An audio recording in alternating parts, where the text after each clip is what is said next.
सभापति महोदय, सर्वप्रथम मैं बहुजन समाज में जन्मे सभी संतों, गुरुओं, महान पुरुषों को नमन करता हूं, जिनमें महात्मा ज्योतिबा फूले, डॉक्टर बाबा साहब अम्बेडकर और माननीय काशीराम साहब को मैं याद भी करता हूं आज के दिन पर। साथ साथ नगीना की महान जनता और भीम आर्मी और हमारी पार्टी आज़ाद समाज पार्टी काशीराम के साथियों का भी धन्यवाद करता हूं। इसके बाद अपने कुल गुरु जगत गुरु सदगुरु रविदास जी महाराज को भी मैं नमन करता हूं, जिन्होंने दुनिया को लगभग 600 साल पहले बेगमपुरा शहर के रूप में दुनिया का सबसे महान लोकतांत्रिक दर्शन दिया। अध्यक्ष महोदय, माननीय सभापति जी, 14 अगस्त 1947 को ये देश अंग्रेजों के अधीन था। 15 अगस्त 1947 को हम लोग आज़ाद हुए। 16 अगस्त 1947 को देश आज़ादी में था, लेकिन धन धरती राजपाट में बंटवारा नहीं हुआ। जो साधन संसाधन थे उनमें बंटवारा सही रूप से न होने के कारण एक बहुत बड़ी आबादी सुविधाओं से वंचित और सम्मान से वंचित रह गई। उनको सम्मान देने के लिए और अंतिम व्यक्ति तक सुविधाएं पहुंचे, इसके लिए लोकतंत्र की व्यवस्था हुई। लेकिन आज़ादी के 70 साल बाद भी हम कहाँ खड़े हैं, इस पर ये चिंता का विषय है। मैं मानता हूं कि सामाजिक न्याय तभी होगा माननीय सभापति जी, जब जातीय जनगणना पूरी होगी और जातीय जनगणना कराई जाएगी और साथ साथ संख्या के आधार पर आरक्षण जो है वंचित वर्गों का बढ़ाया जाएगा। उसके साथ साथ जब राष्ट्रपति जी अभिभाषण पर बात रख रही थी तो उन्होंने शहरी और ग्रामीण क्षेत्रों के विकास की बात कही और ये भी कहा कि दुनिया में सबसे उत्तम शहर हमारे यहाँ बने। लेकिन माननीय सभापति जी, 70% आबादी तो गांव में निवास करती है, तो गांव की आबादी के बारे में भी सोचना होगा कि उनका जीवन कैसे बदले। माननीय सभापति जी, उच्च शैक्षणिक संस्थानों में बहुजन समाज के जो छात्र हैं उनके साथ कास्ट एट्रोसिटी हो रही है, निरंतर उनकी हत्या हो रही है। साथ साथ जो सरकारी कर्मचारी हैं दफ्तरों में, उनके साथ भी जो SC ST OBC और मुस्लिम और अन्य धार्मिक अल्पसंख्यक उनके साथ भी माननीय सभापति जी जातिगत और धार्मिक जो है शोषण किया जा रहा है। इसलिए मेरी मांग भी है कि पुरानी पेंशन को भी अध्यक्ष जी बहाल किया जाए। जो कर्मचारी देश की सेवा में लगे हैं उनका भी सम्मान होना चाहिए। साथ साथ सभापति जी, भाजपा ने चुनावी लाभ के लिए सबका साथ सबका विकास के नारे दिए जो खोखले हैं, क्योंकि 10 साल में दलित, पिछड़े, आदिवासी, मुस्लिम और अन्य धार्मिक अल्पसंख्यक जो अत्याचार हुए हैं वो किससे छिपे हुए नहीं हैं। ये गलत है, ये बंद होना चाहिए।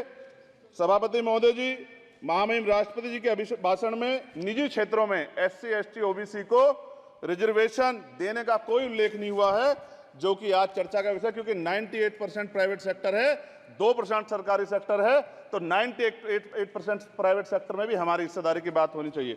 माननीय सभापति जी, आशा कार्यकर्ताओं, आंगनबाड़ी वर्करों, भोजन माताओं के वेतन वृद्धि पे भी कोई उल्लेख नहीं हुआ है, वो भी अभी नंगे, उन पर भी सोचना पड़ेगा। माननीय सभापति जी, जिस क्षेत्र से मैं चुन के आऊँ नगीना से, वो बहुत पिछड़ा क्षेत्र है। उस क्षेत्र में कोई विशेष आर्थिक पैकेज नहीं दिया गया, रोजगार की सेवाएं नहीं है, नौजवान पलायन करता है। IIT, IIM, एम्स, केंद्रीय विद्यालय आदि शिक्षा में और चिकित्सा संस्थानों की स्थापना होनी चाहिए, जो कि नहीं है।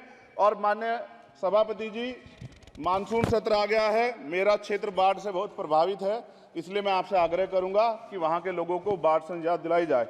माननीय सभापति जी, चीन हमें आंख दिखा रहा है और लगातार हमारे देश की सीमाओं में घुसपैठ कर रहा है, इसलिए अग्निवीर योजना को हटाकर पुनः सेना भर्ती शुरू की जाए और साथ साथ भारत की सबसे प्राचीन व बहादुर रेजिमेंट में से एक चमार रेजिमेंट को पुनः बहाल करा जाए, ऐसा भी मेरा आपसे आग्रह है। माननीय सभापति जी, पिछले सारे प्रधानमंत्रियों ने मिलकर जितना कर्ज लिया है उससे दुगना कर्ज हमारे वर्तमान के प्रधानमंत्री जी ने लिया है। किसान अगर अपना कर्ज माफ कराने के लिए जाता है तो लाठी झेलनी पड़ती है, जबकि सरकार ने धन्ना सेठों का 15 लाख करोड़ रुपया माफ किया है। इस ओर हमें ध्यान देना पड़ेगा, हमारी आने वाली पीढ़ियों को ये कर्ज चुकाना पड़ेगा।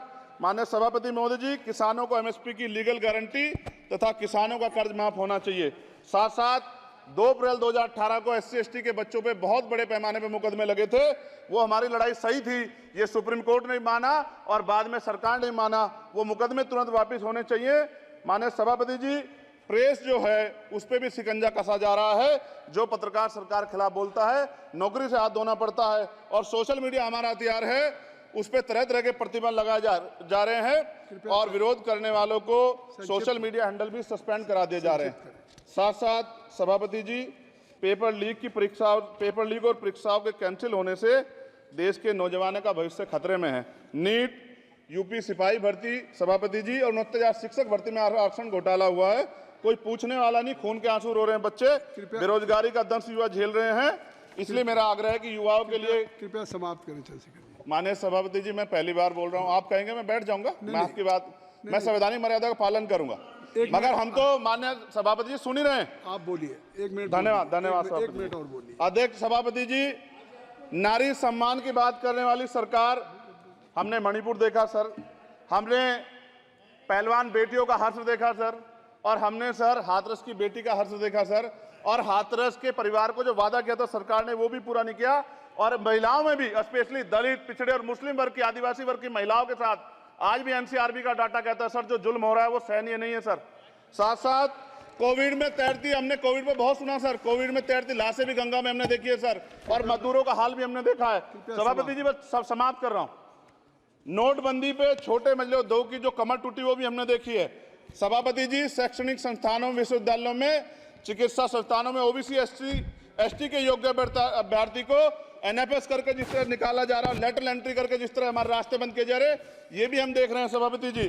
साथ साथ मेरा ये कहना है सर, ये सबका इशू है कि प्राइवेट कर्मचारी सर और सरकारी भी कई जगह पे 8 से ज्यादा घंटों से काम करते हैं, और उनको जो सर उचित वेतन भी नहीं मिलता, तो न्यूनतम वेतन 20,000 रुपए तय हो और 24 घंटे की ड्यूटी। उदाहरण के तौर पे यूपी पुलिस सर बहुत पूरा काम करते हैं वो लोग, वो राज्य के विषय हैं। आप सर मैं आपके राज्य सरकार के लिए भी आपके संज्ञान में डाल रहा हूँ विषय सर। पुलिस सब जगह है सर, लेकिन सवाल ये है सर, बहुत पसीना बहाते हैं, 8 घंटे की ड्यूटी और वेतन विसंगति, बॉर्डर स्कीम से उनको जो बाहर किया जाए।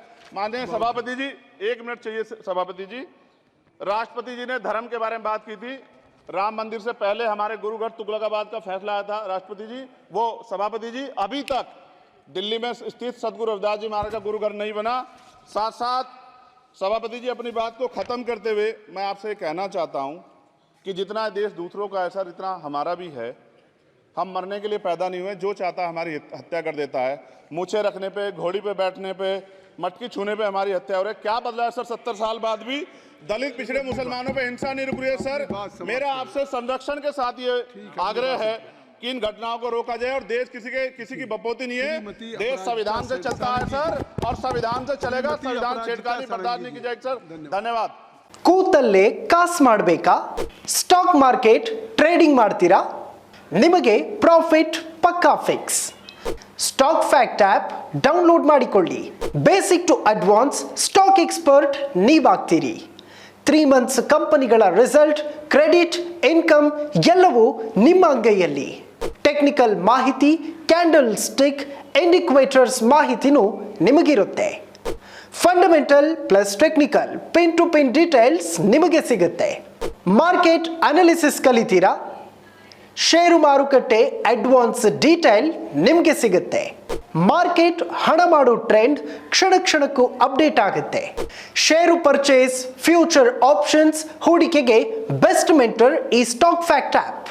ಇನ್ಯಾಕೆ ತಡ? ಬೇಗ ಆಪ್ ಡೌನ್ಲೋಡ್ ಮಾಡಿಕೊಳ್ಳಿ. ಮಾರ್ಕೆಟಿಂಗ್ ಕಿಂಗ್ ಆಗಿ ದುಡ್ಡು ಮಾಡಿ. ನಿಮಗೆ ಬಿಟ್ಟಿ ಅಡ್ವೈಸ್, ಫುಲ್ ಫ್ರೀ ಅಡ್ವೈಸ್.